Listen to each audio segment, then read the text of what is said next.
I never wanted to rule. I never wanted any of it. That's how I'll begin, because it's the truth. My name is Tiberius Claudius Nero, and though my name is written in the chronicles of Rome as an emperor, I was shaped more by others' ambitions than by my own. My life was never truly mine. It was twisted and scarred by others. I was born in 42 BC into the ancient and noble Claudian family, but my childhood was anything but peaceful. My father, also named Tiberius Claudius Nero, sided with Mark Antony during Rome's civil wars, a dangerous allegiance. When Octavian, later Augustus, defeated Antony, my family fled Rome. I was just a boy, forced into exile, bouncing from one hiding place to another as the tides of war swallowed Italy. I remember my mother, Livia, keeping her composure while all around us was chaos. But my father's defeat became the first shadow cast over my young life. When we returned to Rome, my fate shifted again. Livia divorced my father, and within months she married Octavian, now Rome's unchallenged ruler. Can you see it? My mother, with her ruthless ambition, standing at Augustus's side. I was no longer just the son of a disgraced noble. I became part of a new family, a pawn in Augustus's vision for Rome's future. It was not love or warmth that defined my upbringing, but duty. Duty to a man who would mold me into something I never asked to become, and an impossible standard to live up to. Even as a child, I saw Augustus carefully orchestrate his dynasty, arranging alliances and heirs like pieces on a chessboard. His adopted sons, Gaius and Lucius Caesar, his golden boys, were groomed for greatness. My brother Drusus had died, and I was the third spare in the background on the edges of his plans. I preferred it that way. My solace was not in politics, but in battle. I proved myself in war, leading Roman legions to victory in Germania and Pannonia. I earned the respect of my soldiers, not because of my name, but because of the man I was, a soldier, disciplined and unwavering. But death has a way of disrupting even the best laid plans. One by one, Augustus's chosen heirs fell. Gaius and Lucius died young, and their absence left a void that could not be ignored. I was next in line whether I wanted it or not. In 4 AD, Augustus adopted me as his son and heir, binding me forever to his legacy. My life no longer belonged to me. He made me marry Julia, his daughter, a punishment more than a union. Julia and I were oil and water, utterly incompatible. My heart belonged to my first wife, Vipsania, whom I loved deeply. Augustus tore us apart, forcing me to leave the one woman who brought me peace and who gave me my son, Drusus. I'll never forget the day I saw Vipsania after our separation. She was walking through the streets, pregnant with another man's child, and I, Rome's most powerful soldier, felt like nothing. That moment hardened me. Love had no place in my life anymore. To escape it all, I withdrew to Rhodes, far from Rome's politics and its suffocating court. I wanted to live simply, to disappear into obscurity. Augustus at first fought against it. For someone like him, I didn't expect him to understand. He eventually allowed it, but always resented me for it. When he died in 14 AD, the empire came for me. They pulled me back to Rome, draped me in purple robes, and called me emperor. I didn't seize the title. I accepted it, out of obligation and my mother's ambition. For a time, I tried to rule as Augustus had. I maintained the empire's stability, filled the treasury through means of exiling and killing, and I kept Rome's borders secure. But the Senate never accepted me. They resented me, mocked me, and whispered that I was cold and unworthy of Augustus's legacy. Did they forget the blood I had spilled to defend this empire? Did they not see that I did what I could to hold Rome together? But that was never enough. So I retreated to Capri. It became my own personal island. But I became a man surrounded by shadows, real and imagined. The betrayal of Sejanus was the final blow. Sejanus, my trusted advisor, the man I leaned on most, killed my son Drusus because he challenged him and plotted behind my back, consolidating power while I was in Capri. I ordered his execution without question. I made sure he was dragged in the streets and that his body rotted there for all to see. He manipulated me into believing my enemies were everywhere, and in my paranoia, I allowed whole families to be slaughtered. Germanicus, Rome's golden hero who could have been my greatest ally, was dead, and his family fell next. I let it happen. Yes, I let my mistrust of Rome and family consume me, turning me into the monster they feared I would become. To the Senate, the people, and even my own advisors, Germanicus was everything I was not. Handsome, charismatic, beloved by soldiers and citizens alike. Augustus had adopted him into the imperial family, positioning him as the shining star of Rome's future. He was my nephew, my heir, and, in many ways, the embodiment of everything I had failed to be. Yet he became my greatest threat. I never hated Germanicus. In fact, I admired him, but his popularity eclipsed mine. When I became emperor, I had already spent years battling whispers of inadequacy, that I was no Augustus, that I ruled only by circumstance, not by merit. Germanicus was a living reminder of those whispers, a rival who outshone me at every turn. Still, I gave him power. In 17 AD, I sent him to the east with vast authority. Officially, he was tasked with overseeing Rome's provinces, negotiating with eastern kings, and expanding the empire's influence. But in truth, I hoped to keep him far from Rome, where his popularity might grow unchecked. Even from a distance, his presence loomed large. Victories in the east only added to his legend, and the people began to murmur.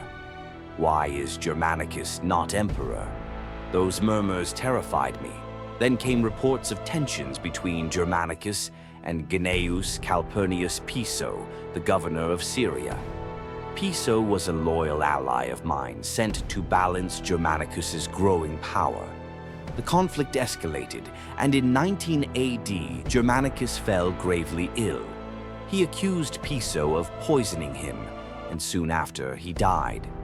The people mourned as if a god had been struck down, and all eyes turned to me. Did I order his death? That is a question I have asked myself many times. I allowed Piso to act, knowing his presence would curb Germanicus's influence. But did I explicitly command the poisoning? I didn't have to. Piso acted as he believed I wished, and when Germanicus died, I let the blame fall where it may. I didn't defend Piso when he was put on trial. He was expendable, and his death would silence the outcry. It was a sacrifice I made to protect myself. But killing Germanicus was not enough.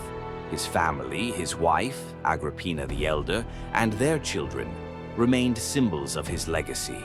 Agrippina was fierce, a woman who carried herself like a queen, demanding justice for her husband. She openly accused me of orchestrating Germanicus's death, rallying the people and Senate against me. I saw her as a threat, one I could not ignore. Her sons, Nero Caesar and Drusus Caesar, were the future of her cause. They were young, but I knew their time would come.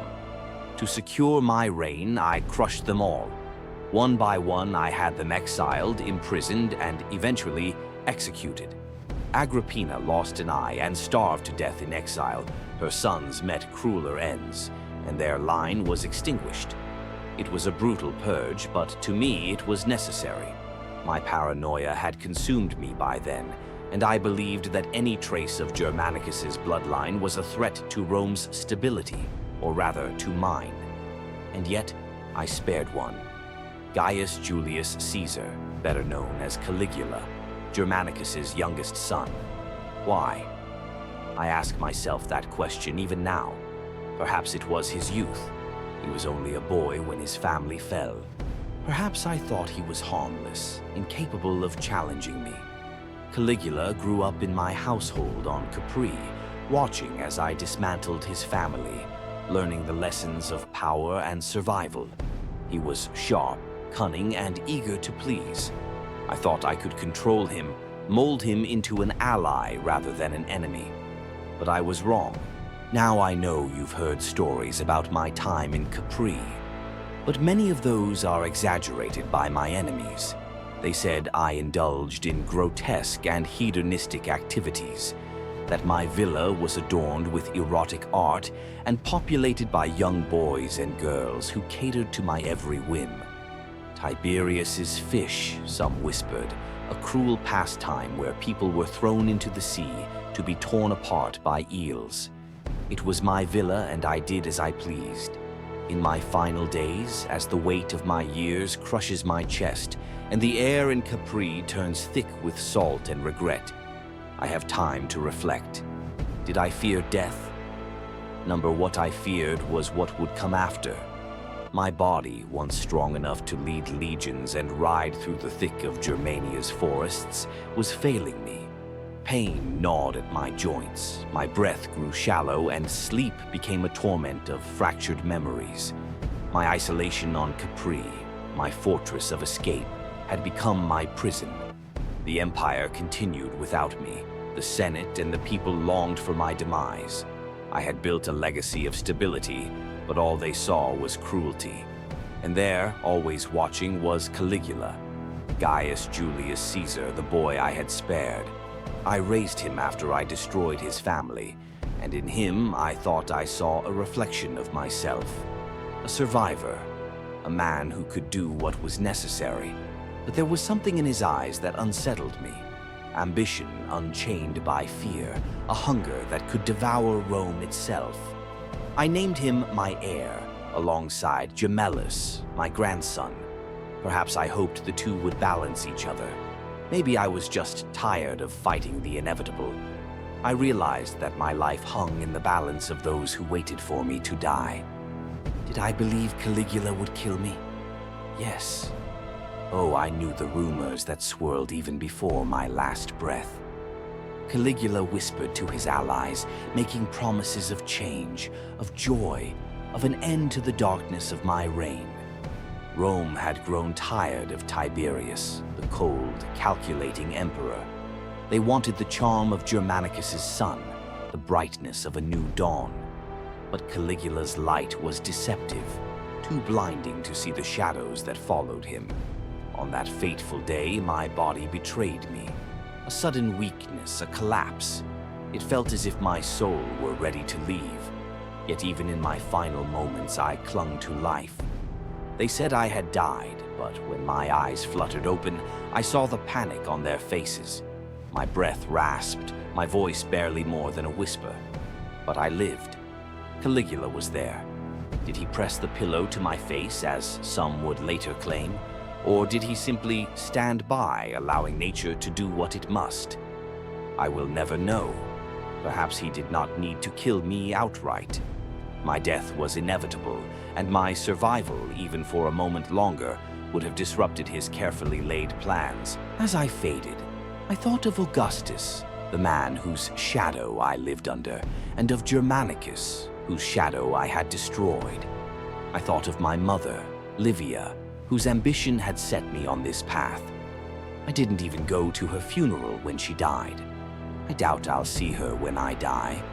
I thought of Rome, the eternal city, and wondered if it would remember me as a stabilizer or a tyrant. I thought of my Vipsania, praying that I would see her again after all of this. But mostly I thought of Caligula. What would he become? Would he be the emperor I could never be, loved by the people and feared by the Senate? Or would he show Rome the monster I always suspected lurked within him? Either way, it will be because of me. Let history call me reluctant and ruthless. Let them paint me as odd, paranoid, and withdrawn. I do not deny my flaws. But know this: fate does not ask, it demands. I, Tiberius, was not the villain they believed me to be, but a man who fought the tide of history with every ounce of strength I had, and lost. Yet, History judges me for actions that, even now, I find hard to justify. I did what Rome required. My final breath came not with fear, but with resignation. When the darkness claimed me, I was ready. My story has ended. Let Caligula tell his. But you tell me, was it Rome that shaped me, or was it I who shaped Rome?